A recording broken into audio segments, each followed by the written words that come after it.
Bugungi bo'lib o'tadigan darsimizning maqsadi bu sizlarga Google account haqida ma'lumot berish, har xil afzalliklari haqida tanishtirib o'tish va qanaqa qulayliklari borligi haqida ma'lumot berib o'taman.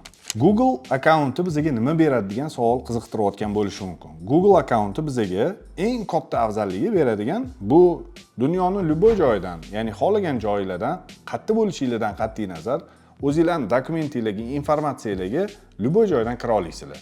Bu degani, ya'ni o'zingizlar bilan hech qanaqa kompyuter, dokument, boshqa narsa olib yurishingiz shart emas. Bu o'zini yo'lida har qanaqa joyda moslashib ketishingizga yordam beradi.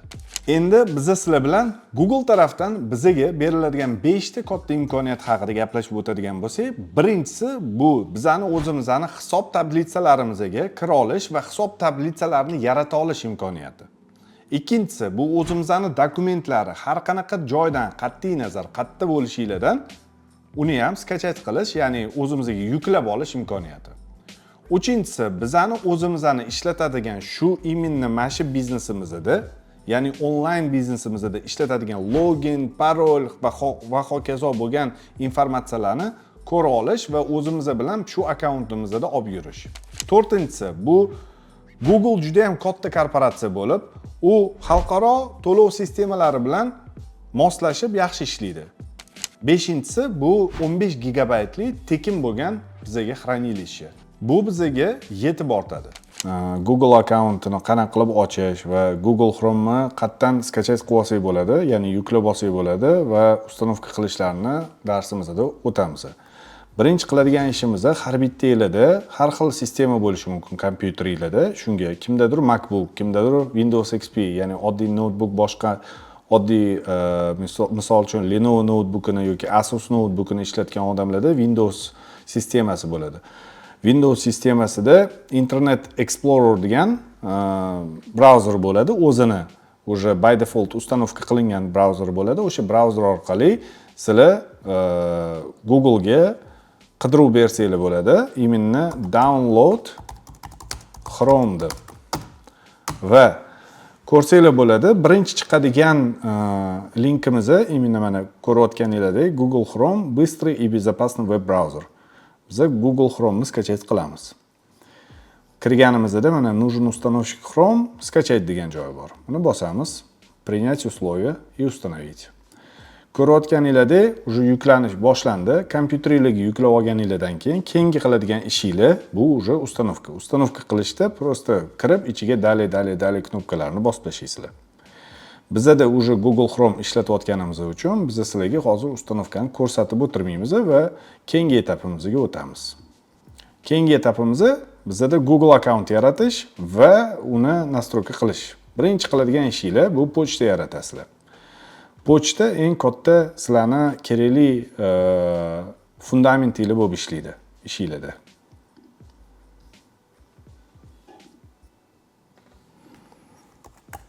Misol uchun Rustam. Rustam familiya не обязательно.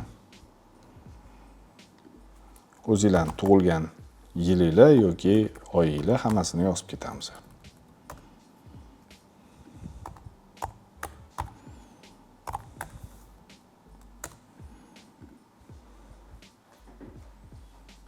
O'zimiz uchun kerakli bo'lgan Gmail ga nomini iloji boricha qanaqadir o'zingizlarni keyinchalik ishlatadigan magazininglar bilan bir xil nom qilib ochishga harakat qilinglar. Ya'ni bizani misolimizda bu aytaylik TSS Store. TSS Store ko'rayotganingizdek sabachka@gmail.com. Tekshiramiz, bormi yo'qmi bunaqa. Bunaqa bor yo'qligini bilolmadik, chunki ko'rishingiz mumkin biza mana bu tire anaqasini simvolini qo'ya olmaymiz. Shunga biz prosta qoldirib ketamiz. TSS Store shunaqa ko'rinishda bo'ladi. Значит, bizga bermayapti, chunki bunaqa уже bor. Yoniga 2024 deb nomlab qo'ysanglar, menimcha to'g'ri bo'ladi. Ko'rayotganingizdek o'xshadi. Endi parolni o'zingizga qanaqadir oson bir parol qilib qo'ysanglar bo'ladi. Agar o'zingizlarning qanaqadir rezervniy adresinglar bo'lsa, ya'ni o'zingizlarning уже pochtanglar bo'lsa, uni berib ketganinglar ma'qul, chunki bu ertaga bu pochtalarga kira olmaganinglarda, misol uchun esingizdan parol chiqib qolganda yoki boshqa bir narsa bir muammoga duch kelib qolganinglarda sizlarga juda ham katta yordam beradi bu narsa. Shunga biz berib ketamiz, misol uchun.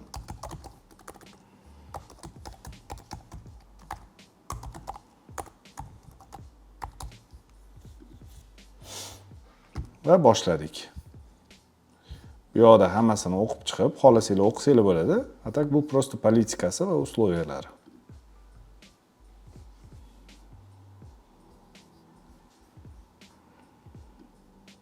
Ko'rayotganinglarda biz pochta yaratdik.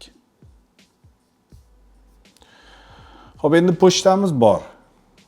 Bizda Google akkauntimiz bor.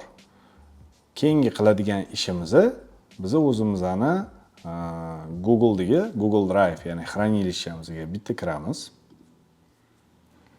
Va bizga tekinga berilgan 15 gigabaytli joyi ko'ra olamiz. Ko'rayotganinglardek 15 gigabayt bizda tekinga berilgan joy bor.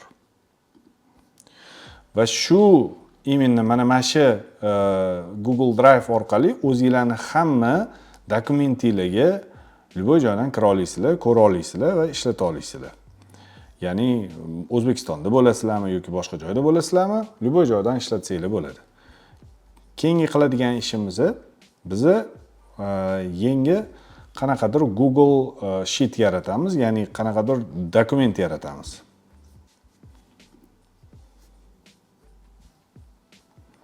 Mana ko'ryapsizlar, Excel ko'rinishidagi bo'lgan Google'ning o'zining tarafidan berilgan tablitsasi.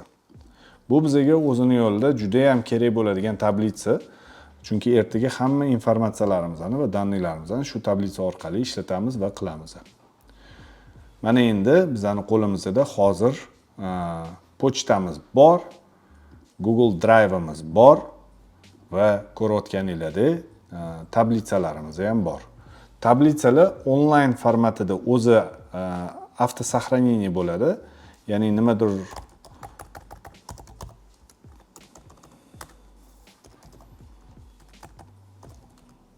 deb yozsanglar, o'zi сохранение bo'lyapti, ko'ryapsizlar. Uni misol uchun men sizlarga ko'rsatishim mumkin. Bundan prosta chiqib ketgan taqdiringlarda ham hozir o'sha boyagi afzalliklarni ko'rganimizdek, gapirib o'tganimizdek, mana men bitta o'sha dokumentinglar paydo bo'lib qoldi. Va shu dokumentga kirganinglarda sizlar shu narsani hammasini ko'rsanglar bo'ladi, yozgan narsalarni. Misol uchun svet o'chib qoldi yoki boshqa narsa bo'ldi, qanaqadir muammoga duch kelib qoldinglar, bu o'zining yo'lida sizlarga hech qanaqa ma'lumotni yo'qotib qo'ymaslikka yordam beradi. Va oxirgi gaplashib o'tadigan narsamiz bu dokumentinglarni polностью tayyorlaganinglardan keyin sizlar biz bilan o'zingizlarni erishgan bir qanaqadir rezultatinglar bilan bo'lishishinglar kerak. Biz u narsani ko'rishimiz kerak. Bu narsa sizlarga qanaqa qilib qilinishini hozir ko'rsatib o'taman. Ko'rayotganinglarda mana bitta share degan knopkasi bor. Xohlasanglar botdan, xohlasanglar mana shu Google Drive'larni o'zidan qilsanglar ham bo'ladi. Google Drive'dan qilayotganinglarda 3 ta nuqta bor, ko'rasizlar. Bu imkoniyat bizga nima beradi? Bu imkoniyat bizga shu share qilganinglarda, misol uchun bizga o'zingizlarni uyga berilgan vazifalaringizni biz bilan bo'lishsanglar, biz tekshirishimizga imkoniyat beradi. Ya'ni mana bu yerda aytaylik, meni kirgizadigan bo'lsak, sizlar o'zingizlar tarafdan bizani kirgizishinglar kerak bo'ladi. Ya'ni bizani emaillarni biz beramiz sizlarga.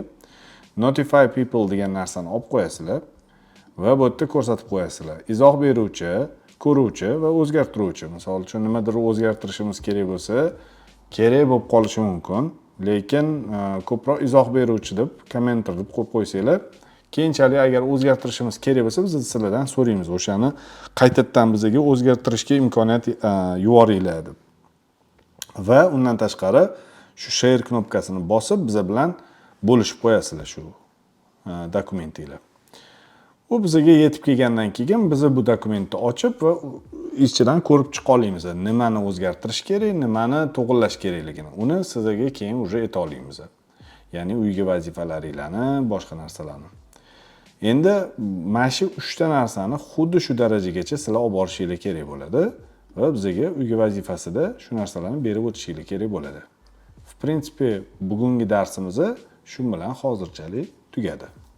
Bugungi bo'lgan darsimizdan keyin sizlarga uyga vazifalarni bittama-bitta hozir aytib o'taman. Birinchi qiladigan ishinglar o'sha programmani, ya'ni Chrome programmasini o'zingizga yuklab olasizlar va kompyuteringizga ustanovka qilasizlar. Ikkinchisi, Google account ochish. O'sha Chrome programmasi orqali sizlar Google account ochasizlar va u Google accountinglarni sizlarning bo'ladigan biznesingizga, ya'ni Amazondagi ishlaydigan onlayn biznesingizga moslashtirasizlar. Testoviy dokument yaratasizlar va uni biz bilan bo'lishasizlar, ya'ni share qilasizlar. Ishlaringizga omad tilab qolamiz va keyingi darslarimizda ko'rishguncha, xayr.